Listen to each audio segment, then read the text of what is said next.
बिस्मिल्लाहिर्रहमानिर्रहीम। अस्सलाम वालेकुम स्टूडेंट। लास्ट लेक्चर में हमने डिस्कस किया था एनवायरनमेंट और वर्ल्ड रिसोर्सेज को। आज के लेक्चर में हम पढ़ेंगे zoology. What is zoology? Zoology होती क्या है, इसकी कौन कौन सी फील्ड है, इसमें हम क्या स्टडी करते हैं, कैसे स्टडी करते हैं, ठीक है। इसके बाद जो है हम नेक्स्ट टॉपिक जो पढ़ेंगे वो है साइंटिफिक मेथड। तो पहले जो है हम ज़ूलॉजी पढ़ते हैं। ज़ूलॉजी क्या होती है तो इसको डिफाइन कर लेते हैं।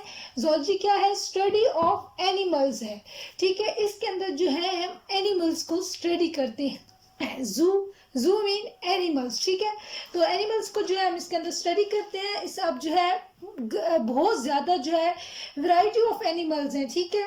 और इसको जो स्टडी करना है ये एक कॉम्प्लेक्स प्रोसेस होता है, ठीक है। ज़ूलॉजी जो है एक ब्रॉडेस्ट फील्ड है साइंस के अंदर, क्योंकि अब ज़ूलॉजी के अंदर अगर एनिमल्स को स्टडी करते हैं तो एनिमल्स की जो है बहुत ज़्यादा फॉर्म्स हैं। फर्ज करें कि 2 मिलियन एनिमल स्पीशीज़ हैं, ठीक है। और अगर जो है हम सिर्फ फिशेस की बात कर लेते हैं तो उसके अंदर जो है 20,000 जो है बोनी फिशेस हैं, ठीक है। 20,000 बोनी फिशेस हैं। इसी तरह जो है अगर हम बीटल्स की बात कर रहे हैं तो वो 10,000 है। तो बहुत ज़्यादा जो है ब्रॉड फील्ड है ज़ूलॉजी। इसके अंदर जो है बहुत ज़्यादा एनिमल्स हैं जिनको जो है हम स्टडी करते हैं। ज़ूलॉजिस्ट जो होते हैं नॉर्मली स्ट्रक्चर को स्टडी करते हैं, फंक्शन को स्टडी करते हैं और इकोलॉजिकल एस्पेक्ट्स को। इकोलॉजिकल एस्पेक्ट्स के क्या जो है इंटरेक्शंस है एनिमल्स का इन्वायरमेंट के साथ, उसको स्टडी करते हैं। अब इसके अंदर जो है ज़ूलॉजी के अंदर कौन कौन सी फील्ड आ जाती है तो इसके अंदर जो है एक मैमोलॉजी है, ये क्या होती है? Study of mammals. इसके अलावा जो है इक्थियोलॉजी है, इक्थियोलॉजी जो है स्टडी ऑफ फिशेस को कहते हैं। हर्पेटोलॉजी है, स्टडी ऑफ एम्फीबियंस और रेप्टाइल्स। एम्फीबियंस और रेप्टाइल्स में जो है एम्फीबियंस में फ्रॉग और टोड्स आ जाते हैं, रेप्टाइल्स में स्नेक्स वगैरह आ जाते हैं। एंटेमोलॉजी जो है इंसेक्ट्स की स्टडी है। ऑर्निथोलॉजी जो है बर्ड्स की स्टडी है। प्रोटोजोलॉजी जो है प्रोटोजोआ की स्टडी है। तो इस तरह जो है ये मुख्तलिफ फील्ड्स में जो है इसको डिवाइड किया गया ज़ूलॉजी के को, जिसके अंदर जो है हम इन एनिमल्स को जो है स्टडी करते हैं। तो ये जो फील्ड्स हैं इनको जो है फिर फर्दर आगे स्टडी किया जाता है। ये एज अ सब्जेक्ट होते हैं एमएससी ज़ूलॉजी के अंदर जो है। इसी तरह ये जो ऑप्शनल सब्जेक्ट के तौर पर होते हैं थियोलॉजी, एपिटोलॉजी, एंटेमोलॉजी। तो इनको जो है स्टडी किया जाता है मुख्तलिफ फॉर्म में।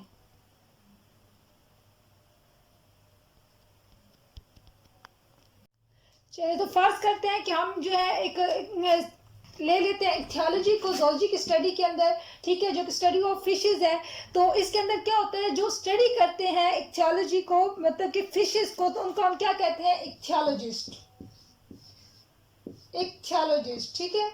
ये एमसीक्यूज में आपसे पूछा जा सकता है कि जो ज़ूलॉजी की इक्थियोलॉजी की स्टडी को जो है स्टडी करते हैं क्या कहते हैं? तो इक्थियोलॉजिस्ट। जिस तरह बायोलॉजी की स्टडी को करने वाले को जो हम बायोलॉजिस्ट कहते हैं, फिर जो है ज़ूलॉजी की स्टडी करने वाले को ज़ूलॉजिस्ट कहते हैं।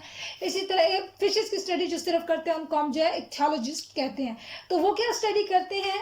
स्ट्रक्चर। ये आप स्टडी करेंगे, उसके जो है स्ट्रक्चर को स्टडी करेंगे, कैसा स्ट्रक्चर है, स्ट्रक्चर जो है वेरी करता है फिशेस के अंदर। इसके अलावा जो है क्या फंक्शन उनके अंदर परफॉर्म हो रहा है, ठीक है। इसके अलावा जो है इकोलॉजी को स्टडी करेंगे और एवोल्यूशन को स्टडी करेंगे।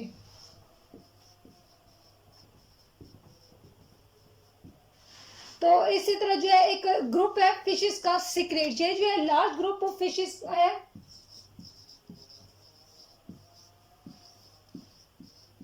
लार्ज ग्रुप ऑफ फिशेस है जो कि है सिक्लेट।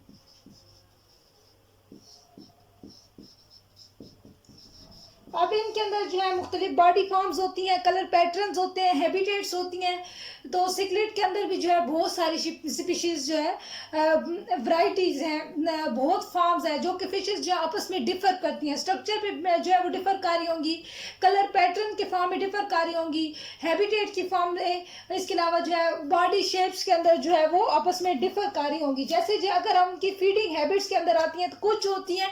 अब जो एलजी स्क्रैपर है इनके जो टीथ होते हैं वो चिजल लाइक होते हैं, यानी कि वो नाइफ की तरह या ब्लेड की तरह जो है वो तेज होते हैं। इस तरह जो है इंसेक्ट पिकर्स होती हैं जो कि इंसेक्ट को जो है कैच करके खा रही होती हैं, जो कि सरफेस पे होते हैं पानी के। इसके अलावा जो स्केल ईटर होती हैं जो कि दूसरी फिशेस के स्केल्स जो है वो खा रही होती हैं। तो इस तरह जो है इनकी जो है फिर टीथ की माउथ की शेप जो है वो इनकी फीडिंग हैबिट की वजह से जो है वो डिफर कर रही होती है, ठीक है।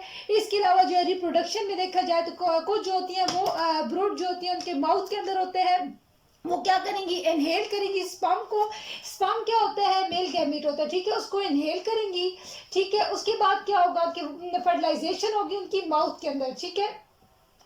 माउथ के अंदर फर्टिलाइजेशन होगी, फिर जो है एग से जो है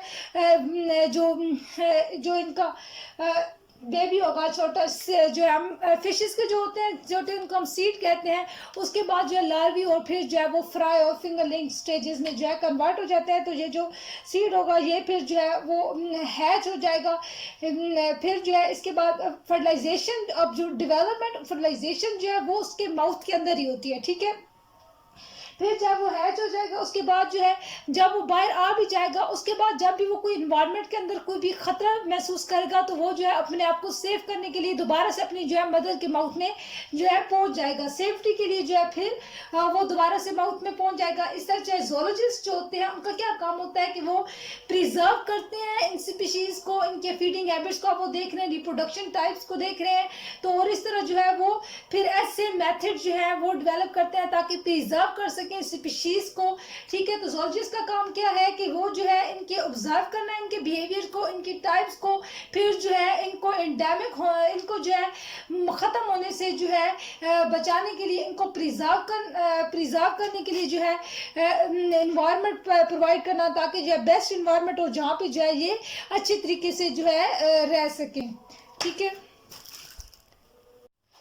पहले जो है हमने फील्ड्स देखी थी, अब जो है हम उन देखेंगे कि उन फील्ड्स के अंदर जो है हम फर्दर किस चीज़ को जो है स्टडी करते हैं, ठीक है। तो ये examples of specialisation in zoology है, जैसे कि जो है हम एनाटॉमी को जो है स्टडी करते हैं। एनाटॉमी क्या होती है, स्ट्रक्चर ऑफ इंटायर ऑर्गेनिज्म, जो है स्ट्रक्चर जो है उसका कैसा है, ठीक है। अंदर से जो है अब फिशेस का जैसे स्ट्रक्चर हो जाता है तो उसके जो है फिन में, टेल में, स्केल्स में, इन सब चीज़ों में जो आपस में डिफरेंस होता है। तो ये जो उसके स्ट्रक्चर्स को जो है देखा जाता है एनाटॉमी के अंदर। साइटोलॉजी के अंदर जो है structure and function of cells को जो है चेक किया जाता है कि सेल जो है क्या फंक्शन परफॉर्म कर रहे हैं, सेल के अंदर क्या क्या चीज़ प्रेजेंट है, ठीक है। तो जो उसके अंदर मेम्ब्रेन्स हैं, ऑर्गेनेलीज हैं, इस सब को जो है देखा जाता है। इकोलॉजी के अंदर जो है हम इंट्रैक्शन देखते हैं इन्वायरमेंट के साथ जो है एनिमल्स का, कि वो जो है एनिमल्स के साथ जो है किस तरह का जो है एक इंट्रैक्शन है इन्वायरमेंट का, कैसे जो है वहाँ पे जो है वो सर्वाइव कर रहा है, ठीक है। इसी तरह जो है हम एम्ब्रियोलॉजी के अंदर एम्ब्रियोलॉजी जो है स्टडी ऑफ एम्ब्रियोलॉजी जो है इसके अंदर जो है हम स्टडी करते हैं डेवलपमेंट से लेकर फर्टिलाइजेशन से डेवलपमेंट तक, ठीक है। फर्टिलाइजेशन से जो है हम डेवलपमेंट तक, फर्टिलाइजेशन क्या होती है, इसके अंदर जो है फर्टिलाइजेशन जब जो है डेवलपमेंट होती है और फिर जो है उसकी बर्थ तक जो है हम स्टडी करते हैं कि क्या चीज़ जो है बर्थ तक जो है हम स्टडी करते हैं।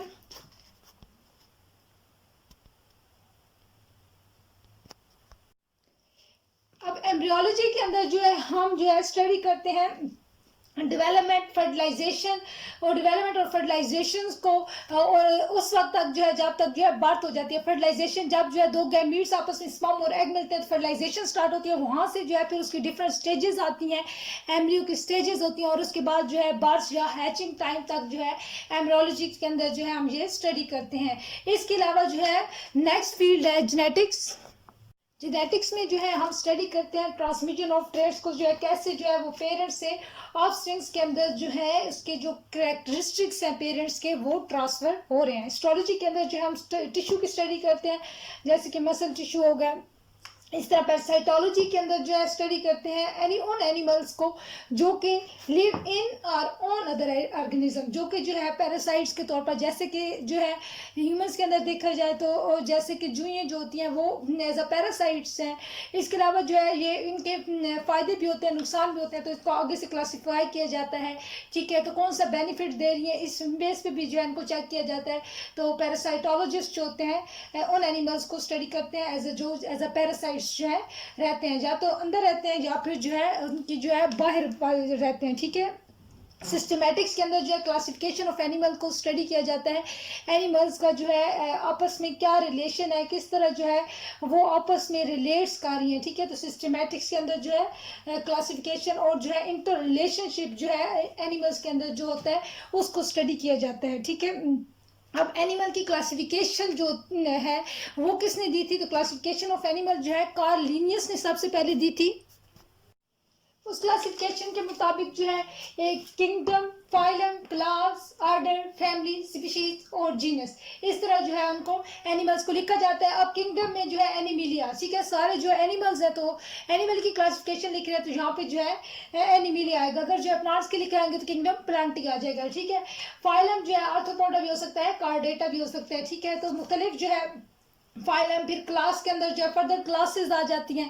ठीक है, ऑर्डर के अंदर जो है हर जो है एनिमल्स के अलग से ऑर्डर्स होते हैं, इसी तरह फैमिलीज होती हैं। ठीक है, और फिर जो है जीनस और स्पीशीज जो है ये दिए जाते हैं। ठीक है, अब जो है ये जो है साइंटिफिक नेम्स होते हैं जीनस और स्पीशीज का। ठीक है, ये इस तरह होता है कि जो साइंटिफिक नेम्स होते हैं वो हम इटैलिक फॉर्म में लिखते हैं, मतलब कि वो जो है थोड़े से टेढ़े लिखे हुए होते हैं। दूसरी बात ये होती है कि उनको जो है अब स्पीशीज का नेम जो होता है वो अलहदा से अंडरलाइन करना होता है और जीनस का अलहदा से जब हम जो खुद लिख रहे होते हैं। ठीक है, अगर जो हम यहाँ पे अगर किसी का लिखते हैं तो फिर जो है हम उनको अलहदा से जो है अंडरलाइन करेंगे। ठीक है, तो साइंटिफिक नेम जो होते हैं हमेशा जो स्पीशीज का नेम होता है, अगर जब उसे स्टार्ट करेंगे तो उसका जो फर्स्ट वर्ड होगा वो कैपिटल होगा। ठीक है, तो इसी तरह जो है अगर जीनस का हम नेम लिखेंगे तो उसका जो फर्स्ट वर्ड होगा वो स्मॉल लेटर्स में जो है हम लिखेंगे। ठीक है,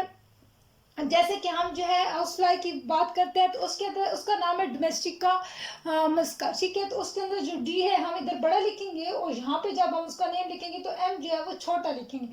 ठीक है, इसी तरह जो साइंटिफिक नेम्स होते हैं उनको जो है प्रॉपर एक तरीका होता है। ठीक है, उसके उसमें जो है उनको लिखा जाता है। ठीक है, तो स्पीशीज और जीनस का नेम, स्पीशीज और जीनस के नेम को एक तो अंडरलाइन किया जाता है, दूसरा इटैलिक फॉर्म में लिखा जाता है और अलग-अलग जो है उनको लिखा जाता है। ठीक है, तो ये आपको जो है समझ आया। इसमें जो है हमने क्लासिफिकेशन जो है कैसे दी गई है, क्लासिफिकेशन के अंदर ये जो स्टेप्स हैं इनको सीक्वेंस में लिखा जाता है। ठीक है, इसको जो है सीक्वेंस को आपने भूलना नहीं है। ठीक है, आपने याद रखना है कि पहला कौन सा है, किंगडम, दूसरा फाइलम, फिर क्लास, फिर ऑर्डर, फिर फैमिली, फिर स्पीशीज, फिर जीनस।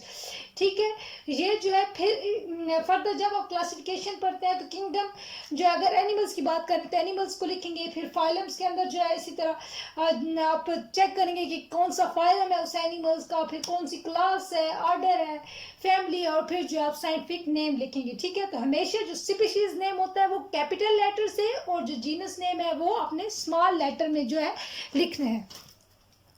जी बच्चों, तो अब जो है हम डिस्कस करते हैं साइंटिफिक मेथड को। ठीक है, देखिए ना, अब साइंस जो है वो एक एग्जैक्ट जो है हमें रिजल्ट देती है। हम देखते हैं कि जो है जहाज जो है फ्लाई कर रहे होते हैं, इसी तरह जो है हम बाकी मशीनरीज को काम करते देखते हैं। तो ये जो है जितना भी जो है साइंस का वर्क है। ठीक है, तो जो है अब इसकी जो है कोई सॉलिड रीज़न होती है। ठीक है, जो साइंटिफिक मेथड जो होते हैं ये परफॉर्म किए जाते हैं, तो इसके पीछे भी कुछ सॉलिड रीजंस होती हैं कैसे जो है साइंटिफिक मेथड जो है परफॉर्म की जाते हैं। ठीक है, तो इसके अंदर जो है हमारे पास जो स्टेप्स होते हैं, पहले जो ऑब्जर्वेशन होती है, फिर हाइपोथेसिस होता है, फिर एक्सपेरिमेंट होता है, थ्योरी और लॉ होता है। ठीक है, तो फिर जो है एक साइंटिफिक जो है काम जो है आता है। ठीक है, मंजर आम पर आता है। ठीक है, तो ऑब्जर्वेशन में क्या है कि पहले जो है हम ऑब्जर्व करते हैं। ठीक है, हम फर्ज कर लेते हैं जैसे कि जो है एक क्लास में जो है दो भाई हैं। ठीक है, दो ट्विंस हैं। ठीक है, वो जो है पक्का जो है क्लास में एक